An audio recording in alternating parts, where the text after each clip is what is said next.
Chief justice of India के एक comment से एक डिजिटल प्लेटफॉर्म पे एक पार्टी का गठन हुआ, कॉकरोच जनता पार्टी।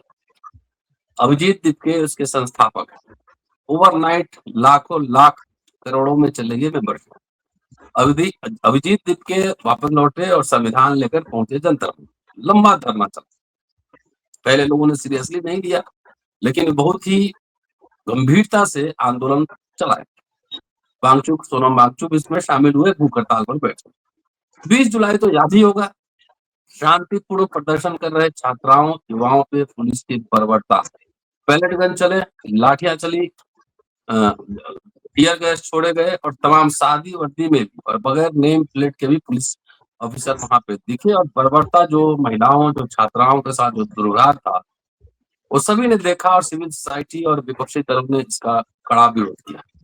मामला संसद तक पहुंचा। अमित शाह संसद में नहीं है, सुप्रीम कोर्ट में मसला है और वहां दिल्ली पुलिस का कहना है कि न्यूनतम बल प्रयोग किया गया वहां पर और प्रोफेशनल काम कर रहे थे। आज एमनेस्टी इंटरनेशनल का रिपोर्ट प्रकाशित हुआ है। क्या है उस रिपोर्ट में, जिसमें बिहार में जो AK-56 चली थी उसके बारे में भी चर्चा है और कितना बल प्रयोग हुआ, पुलिस का पक्ष कितना सही है, उसकी भी चर्चा है। आज इस एपिसोड में चर्चा एमनेस्टी इंटरनेशनल का जो रिपोर्ट है 20 जुलाई के वायलेंस को लेकर, दिल्ली पुलिस द्वारा प्रायोजित वायलेंस को लेकर, इसी पर होगी। JP सिंह साहब हमारे साथ मौजूद है। लगातार आप सुन रहे हैं, वकील भी हैं, कानूनविद भी है, पत्रकार और संपादक भी हैं। चलते हैं JP साहब के पास और समझते हैं कि रिपोर्ट में क्या क्या कहा गया है। स्वागत है सर, नमस्ते सर। अब मैं नहीं जानता कि हमारे दर्शक कितना ज्योतिष शास्त्र में विश्वास रखते हैं जी। और आप जो है कितना ज्योतिष शास्त्र में विश्वास रखते हैं। मेरा मामला थोड़ा 50-50 का है। अच्छा। लेकिन लगता है कि मोदी जी को राहु केतु की महादशा में मंगल और शनि की अमंगल छाया ने ग्रास कर लिया है। एक मुसीबत से निकल नहीं पाते तब तक दूसरी मुसीबत उनके सर पर आ जा रही है। अभी 20 तारीख को दीपके साहब का और जो है वो क्या कहते हैं आयशा का और कांग्रेस के समर्थन का, विपक्ष के समर्थन का जो है वो जंतर मंतर पर प्रदर्शन, फिर धर्मेंद्र प्रधान का इस्तीफा और फिर वहीं पैलेट गन वगैरह से चली हुई गोली का मामला जो है सामने आया था। तब उसके बाद पार्लियामेंट में शुरू हो गया कि अमित शाह इस्तीफा दें। अभी अमित शाह का इस्तीफा का मामला हो रहा था, इधर जो है वो आपका क्या कहते हैं इथेनॉल मिलाने को लेकर के गाड़ियां खराब हो रही, पुराने कार्बोरेटर वाली जितनी भी हैं, तो सब नई गाड़ियां तो है नहीं, पुराने सिस्टम की भी गाड़ियां हैं। और भारतवर्ष में तो खटारा से खटारा हो जाती है, लोग उसको कूड़ेदान में नहीं डालना चाहते, न कूड़े के भाव से बेचना चाहते हैं, उसको रखे रहते हैं, बुढ़िया गाड़ी कहते हैं। हफ्ते में एक दिन चलाएंगे लेकिन बुढ़िया गाड़ी उनको बहुत प्रिय है। ये सब मामला चल ही रहा था, इथेनॉल का सब बवाल चल ही रहा था। उसमें कहीं से किसी कोई खिड़की खुली और ये आया कि सरकार विचार कर रही है कि ईटेन पेट्रोल भी बिके बाजार में। तब तक इथेनॉल को लेकर के चीनी जो है वो क्या कहते हैं का दाम चढ़ने लगा। 65 रुपए, 70 रुपए, 75 रुपए तक चीनी पहुंच गई है। 65 से 75 के बीच में झूल रही, कभी 65, कभी 70, कभी 68, कभी 75। और एक खबर आई कि सरकार जो है 10,000 टन चीनी जो है बाहर से मंगाने जा रही है। तब तक सोशल मीडिया पर दूसरी खबर तैरने लगी कि अडानी जी को इसका ठेका दिया जा रहा है, मंगाने का कॉन्ट्रैक्ट दिया जा रहा है। मैंने यहाँ भी अडानी, बहुत लोग इस इथेनॉल संकट को अडानी से जोड़ करके जो है देखना उन्होंने सोशल मीडिया पर शुरू कर दिया। ये सब मैं भाई सोशल मीडिया की बात बता रहा हूँ, मैं अपने से कुछ नहीं कह रहा हूँ। अभी ये सब मामला चल ही रहा था, तब तक पता चला कि आज जो है वो प्रयागराज की मंडी हो, मध्य प्रदेश की मंडी हो, दिल्ली की मंडी हो या पूरे देश भर की चतुर्दिक मंडियों में 40 रुपए से 65 रुपए के बीच में प्याज का दाम चढ़ गया और जल्दी कुछ नहीं किया गया तो ये फिर 70-90 रुपए तक भी जा सकता है, क्योंकि ये प्याज का सीजन नहीं है। प्याज का सीजन जून में खत्म हो गया और अब नवंबर से जो है वो नासिक की नई वाली प्याज आएगी। और ऊपर से इतनी बारिश वगैरह हो रही, पता नहीं प्याज की फसल की क्या पोजीशन है, सही रहेगी कि नहीं रहेगी। अब उसको लेके हाहाकार हो गया। कांग्रेस जो है वो कह रही है आदमी जिए तो कैसे जिए। अब ये सब मामला चल रहा था, तब तक कोर्ट में खाज एमनेस्टी इंटरनेशनल की रिपोर्ट आ गई। जो ये लगातार जो है इस पे ठंडा पानी डाल रहे थे, राख डाल रहे थे कि नहीं नहीं हमने तो कोई वो नहीं किया, तो पायलट गन नहीं चला, तो फलाना हुआ, तो झूठ बोलने में तो इनको जो है, और इनके जो सरकारी वकील हैं तुषार मेहता साहब, उनको तो महारत हासिल है, मीठा मीठा बोल के झूठ बोलते हैं। हम्म। और पूरे देश ने नेहा सिंह राठौर का सुना है, इतना बड़ा बेईमान और झूठा जो है वो जो है मतलब मर्दाना नहीं मिला। ये तो पूरे देश ने सुना और लगातार इतना सोशल मीडिया पर वायरल है कि कुछ पूछिए मत, तो वही वाला हाल हो गया। अब इसमें एमनेस्टी इंटरनेशनल ने रिपोर्ट दे दिया। अब एमनेस्टी इंटरनेशनल की रिपोर्ट अंतर्राष्ट्रीय स्तर पर मानी जाती है और ये माना जाता है कि कहीं मानवाधिकार का उल्लंघन हुआ हुआ होगा, कहीं सरकारी ज्यादती होगी, कहीं ज्यादा बल प्रयोग हुआ होगा, तो एमनेस्टी इंटरनेशनल जो है वो क्या कहते हैं, उसकी रिपोर्ट को बहुत ऑथेंटिक माना जाता है। तो अब एमनेस्टी इंटरनेशनल ने सबसे पहले तो जो रिपोर्ट में कहा है कि जंतर मंतर पर पैलेट फायरिंग जो ये मना कर रहे हैं, 60 गन, आंसू गैस, लाठियां और इलेक्ट्रिक शाक उपकरणों जिससे कि छुआने पर जो है आदमी को जो है वो शरीर में दर्द होने लगता है और तरह तरह का जो है आदि व्याधि उत्पन्न हो जाती है, आदमी बेचैन आत्मा होकर इधर उधर लगता है जो है पागल की तरह भागने। उपकरणों का अत्यधिक इस्तेमाल हुआ है, ये एमनेस्टी इंटरनेशनल की रिपोर्ट है। एमनेस्टी ने गंभीर सवाल उठाए हैं। संगठन की नई जांच के मुताबिक 20 जुलाई को दिल्ली में हुए चलो संसद मार्च के दौरान पुलिस और सुरक्षा बलों ने प्रदर्शनकारियों के खिलाफ पैलेट फायरिंग, शॉटगन, आंसू गैस, लाठियों और इलेक्ट्रिक शाक उपकरणों का इस्तेमाल किया। एमनेस्टी का कहना है कि उपलब्ध वीडियो, तस्वीरों और प्रत्यक्षदर्शियों के बयानों की जांच से पुलिस कार्रवाई में जरूरत से ज्यादा और गैर कानूनी बल प्रयोग के संकेत मिलते हैं। यह रिपोर्ट आज सोमवार 24 अगस्त को जारी की गई है। हाँ, मैं एक बात बताना भूल गया कि इसी में जब देखा कि सुप्रीम कोर्ट को लीपापोती करने जैसा लग रहा, तो राहुल गांधी जो सबसे ज्यादा सर्वाधिक पीड़ित व्यक्ति है पैलेट गन शॉट का, उसको लेके लोकअप को लेके जो है थाने पहुंच गए और वहाँ 8 घंटा धरना देने के बाद अंत में उनकी FIR लिखी गई है। उसके बाद जब वो पूना गए तो वहाँ जो इतने अनप्रेसिडेंटेड भीड़ हुई छात्राओं की, और छात्राओं ने उसमें इतनी सक्रिय भागीदारी की कि उससे भी सरकार की पों निकल गई।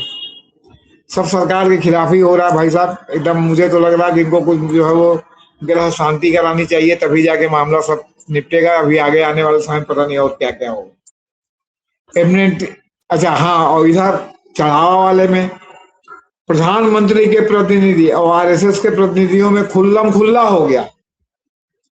नृपेंद्र मिश्रा ने पहले जो है चंपत राय वगैरह को कटघरे में इनडायरेक्टली खड़ा किया, चंपत राय सीधे सीधे नृपेंद्र मिश्रा को कटघरे में खड़ा कर दिया। और जो इस बीच में जो ट्रस्ट की बैठक हुई उसमें नृपेंद्र मिश्रा शामिल नहीं हो रहे, तो उधर भी घमासान चला हुआ है। अब उसमें मोदी का ग्रुप जीतेगा कि अंदर खाने समझौता हो गया। अब ये सब सारा मामला रहस्य के घेरे में फंसा हुआ है।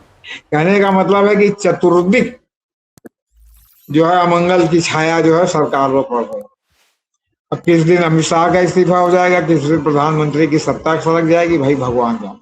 स्थिति तो बहुत खराब है और 74 से भी ज्यादा खराब है जब इंदिरा गांधी ने इमरजेंसी लगाई थी। एमनेस्टी इंटरनेशनल के साक्ष्य प्रयोगशाला एविडेंस लैब ने दिल्ली में 20 जुलाई को बनाए गए 17 वीडियो की पुष्टि की है।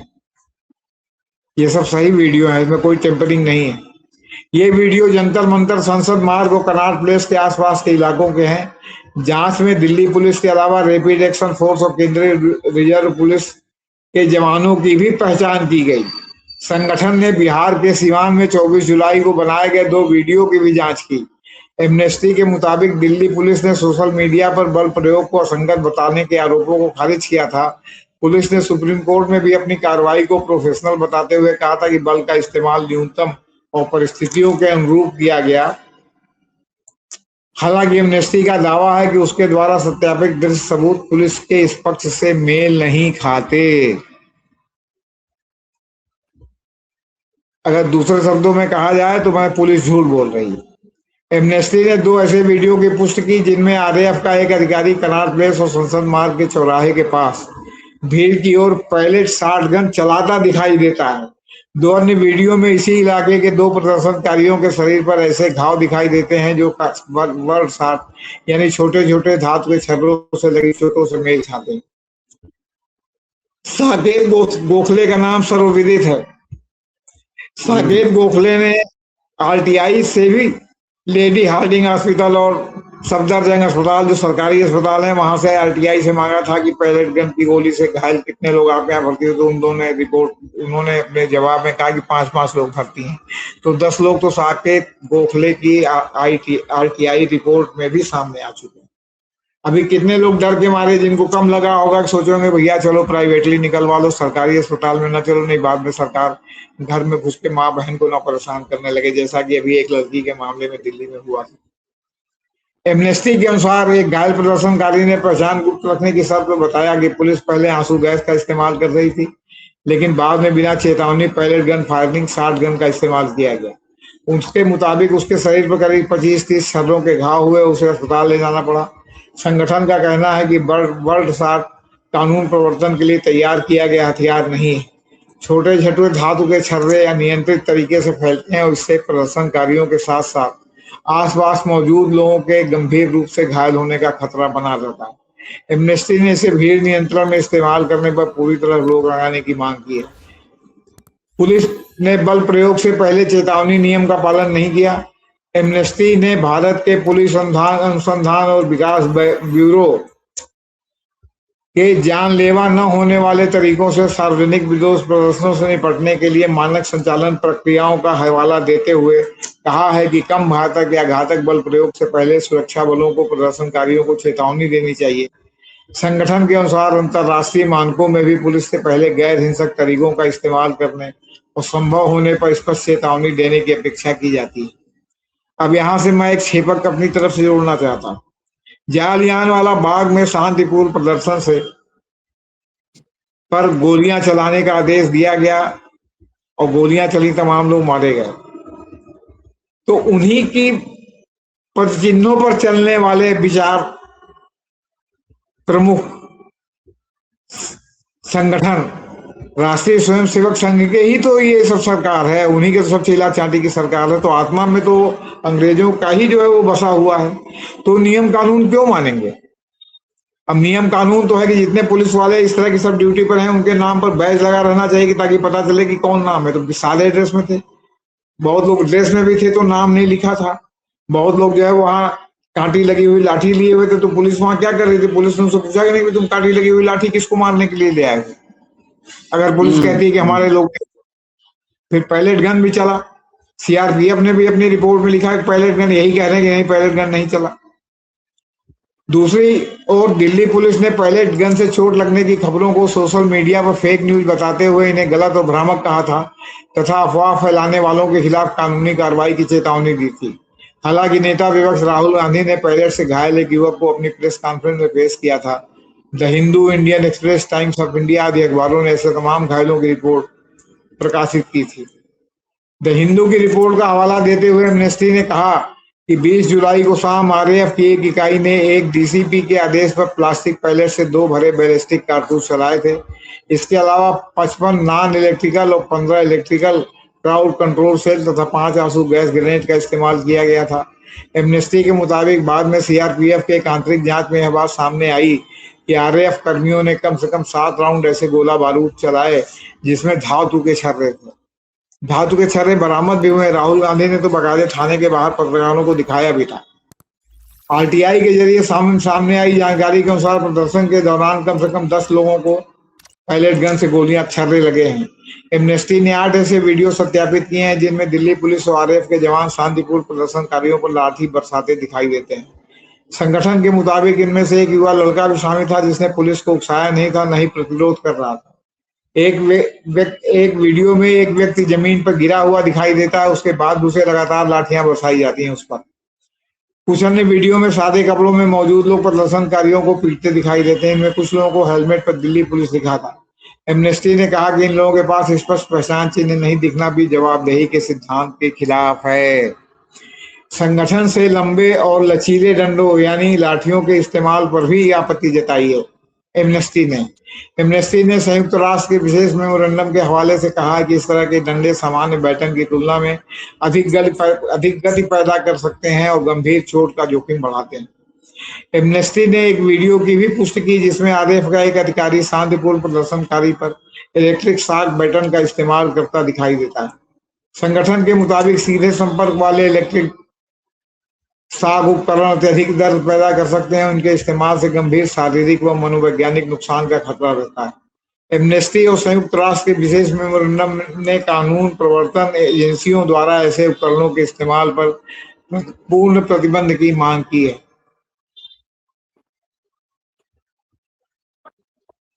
एमनेस्टी की जांच सिर्फ दिल्ली तक सीमित नहीं है। संगठन ने 24 जुलाई को बिहार के सीवान में बनाए गए 2 वीडियो भी सत्यापित किए हैं। इनमें राज्य पुलिस के एक अधिकारी प्रदर्शनकारियों की ओर AK type assault rifle AK 47 assault rifle से गोली चलाता दिखाई देता है।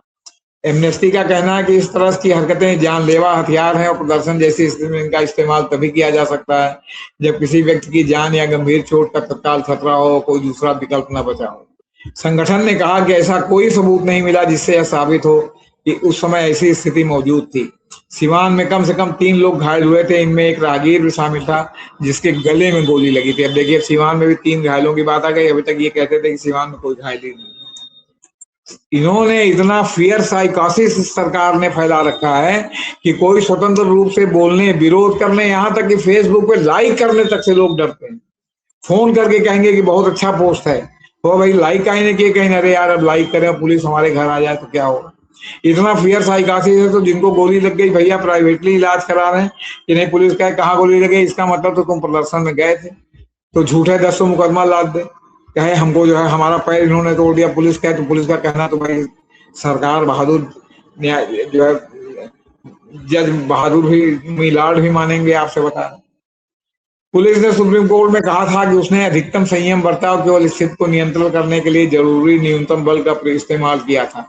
इस मामले में सुप्रीम कोर्ट ने पुलिस कार्रवाई से जुड़े आरोपों की जांच के लिए 5 सदस्यीय समिति गठित करने का फैसला किया। आज जो है वो सूर्यकांत जी ने कहा फिर से कि पहले जो महिलाओं के जो साथ जो उनका यौन उत्पीड़न हुआ है, जो पुलिस ने किया है जिस तरह की हरकतें करके, पहले सबसे पहले कमेटी उसकी जांच करेगी और उसके बाद बाकी मुद्दों की जांच करेगी। उन्होंने फिर से दोहराया है।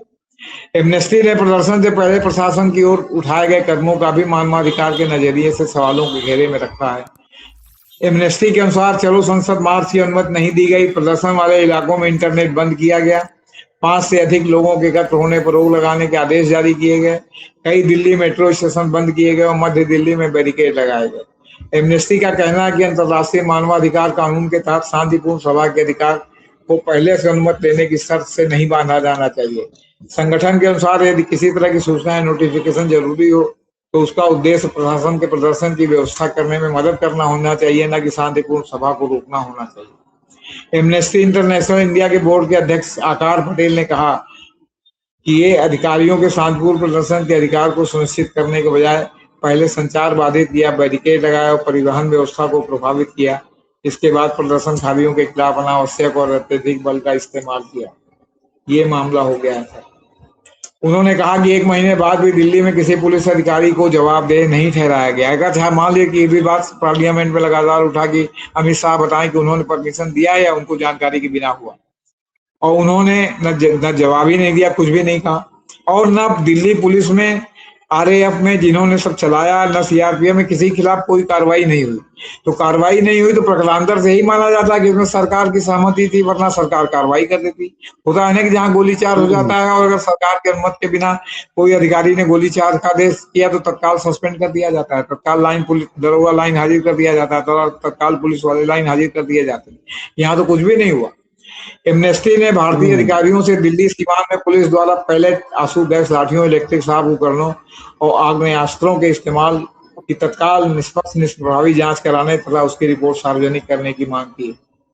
संगठन ने विशेष रूप से bird shot, pellet firing shotgun और सीधे संपर्क वाले इलेक्ट्रिक शॉक उपकरणों का कानून व्यवस्था में इस्तेमाल तत्काल बंद करने की मांग की। 20 जुलाई को प्रदर्शन पर एमनेस्टी की रिपोर्ट ऐसे समय आई है जब दिल्ली पुलिस की कार्रवाई पहले ही न्यायिक जांच के दायरे में है। एक तरफ पुलिस का कहना है कि उसने भीड़ को नियंत्रित करने के लिए न्यूनतम आवश्यक बल का इस्तेमाल किया, जबकि दूसरी ओर एमनेस्टी की वीडियो आधारित जांच पैलेट, लाठी, आंसू गैस, इलेक्ट्रिक शॉक उपकरणों के कथित दुरुपयोग की ओर इशारा करती है। अब इस पूरे मामले में सबसे महत्वपूर्ण सवाल यही है कि जांच में पुलिस बल के इस्तेमाल को कानून, भारतीय पुलिस दिशा निर्देशों और शांतिपूर्ण प्रदर्शन के संवैधानिक अधिकार के अनुरूप पाया जाता है या नहीं। लेकिन लास्ट टकी की बात यह है कि ये रिपोर्ट ऐसे समय में आई है और एमनेस्टी की रिपोर्ट बहुत विश्वसनीय मानी जाती है कि जिसको सरकार खारिज भी नहीं कर सकती, और कमेटी को भी एमनेस्टी की रिपोर्ट को कहीं ना कहीं अपने जो है क्या कहते हैं मतलब दिमाग में संज्ञान में लेना पड़ेगा, नहीं बहुत ही भद्द पिटेगी। या तो जो इन्होंने रिपोर्ट में कहा है उसका जो है वो उनको वैलिड उत्तर देना पड़ेगा कि जो इन्होंने कहा है वो गलत कहा है, और नहीं तो उनको इसका संज्ञान लेकर इसको अपने रिपोर्ट में इनकॉर्पोरेट करना पड़ेगा। जी नहीं, इधर ये सब हो रहा है, उधर मोहन भागवत कल से जा रहे हैं अमेरिका, कनाडा, ब्रिटेन घूमने, वननेस प्रोग्राम पे भाषण देना है उनको। मोहन भागवत साहब इन सब विषयों पर देखिए सर, बोलेंगे। मैं एक से पहले बार भी कह चुका हूँ कि जो आपके जितने चित्र पावन हैं इनका यहूदी मूल है, और बालकृष्ण भट्ट जो पेशवा का पिता था वो कोंकण से आया था। कोंकण जो महाराष्ट्र और गुजरात गोवा के बॉर्डर पर इलाका है, जहां आमतौर पर यहूदी व्यापारी जो पहले आते थे उनका परिवार बहुत सा रहता है, वहां बहुत यहूदी बस्ती है। वहां यहूदियों के जो लोक संगीत है, जो लोकगीत है, यहूदी लोकगीत, उसमें जो है वो क्या कहते हैं बालकृष्ण भट्ट का जो है वो क्या कहते हैं वृत्तांत जो है वो गाया जाता है। ये सब मैंने आपका गूगल बाबा पर पढ़ा है, भाई लोगों ने हटवा दिया हो तो नहीं जानते, और उसी में था कि साहब ये लोग जो है मूल रूप से वो बालकृष्ण भट्ट यहूदी मूल का था, ब्राह्मण इसका छुआ खाते नहीं थे। बाद में जब पेशवा हो गया तो पैसे के जोर पर इसने ब्राह्मणों को दक्षिणा दे दे के इसको ब्राह्मणों को अपने घर खिला के अपने को ब्राह्मण घोषित कराया। यहूदियों का मुस्लिमों से कट्टर विरोध है। मैं सोचता हूं कि ये हिंदुत्व का नाम लेकर मुसलमानों का इतना विरोध क्यों करते हैं, यहूदी मूल के हैं तो यहूदी मूल के हैं इसलिए विरोध करते हैं, क्योंकि यहूदी के मूल में ही जो है क्या कहते हैं यरूशलेम का मामला है। यरूशलेम पर ये अपना कब्जा चाहते हैं, मुसलमान अपना कब्जा चाहते हैं, तो ये मामला वहां है। और अमेरिका यहूदियों का सबसे बड़ा पनाहगाह है, तो मोहन भागवत वहां नहीं जाएंगे तो कहाँ जाएंगे सर? सोवियत संघ तो जाएंगे नहीं, वो तो जाएंगे अमेरिका जाएंगे, या यहूदी जहां जहां है वहां जाएंगे। और अभी भी अमेरिका के प्रशासन में बहुत से यहूदी हैं। हेनरी किसिंजर जो है इतने नामचीन विदेश मंत्री थे, वो यहूदी विदेश मंत्री थे। तो मोहन भागवत वहां जा रहे हैं तो बेमानी नहीं है, जाना। हो सकता है कि ऐसे दोराहे पर आ गया, आरएसएस खड़ा हो गया कि उसके लिए लॉबिंग करने की जरूरत हो, क्योंकि प्रियांक खड़गे ने एक चिट्ठी से ही आरएसएस की जड़ें और चूल्हे हिला के रख दी, और पूरे देश में ये हो गया कि साहब बिना रजिस्ट्रेशन के कोई संगठन इनकम टैक्स देता है, हजारों हजार करोड़ के कई जगह ऑफिस बनवा लिए, कोई जवाबदेही नहीं है। और जो है सरकारी जो है जमीन का, सरकारी स्कूल की जमीन का, सरकारी मैदान का ये इस्तेमाल करता है अपनी शाखा लगाने के लिए बिना किसी जवाबदेही के। तो इसलिए जो है वो इस समय निशाने पर है, और इसलिए वो कुछ भी कर सकते हैं। अभी तो पता चला कि वो दिल्ली में है, और दिल्ली में वो विपक्षी दलों के नेताओं, राजदूतों वगैरह वगैरह से मुलाकात कर रहे हैं। कांग्रेस में किसी को बुलाया कि नहीं है तो मुझे नहीं मालूम, लेकिन विपक्ष के बारे में सोशल मीडिया पर काफी चल रहा है कि कई लोगों को बुलाया गया है, राजदूतों को भी बुलाया गया है, विदेशी राजदूतों को भी मिलने के लिए। क्यों बुलाया गया भाई पता नहीं। अब वो आरएसएस को समावेशी चलिए बनाना चाहते हैं, या ये देखना चाहते हैं कि सरकार में कितना दम बचा हुआ है, सरकार चलनी चाहिए कि नहीं चलनी है, इसकी राय करना चाहते हैं। अब ये तो वही भविष्य के घर में। जी सर। चलिए सर, बहुत बहुत शुक्रिया। और एमनेस्टी इंटरनेशनल ने दिल्ली पुलिस को दोषी माना है कि बल प्रयोग जरूरत से ज्यादा हुआ। देखते हैं सरकार में नैतिकता बची है या नहीं बची है, क्या होता है, इस पे अपडेट फिर करेंगे। शुक्रिया, देखते रहिए अम्बेडकर। Thank you sir. नमस्ते सर। नमस्ते।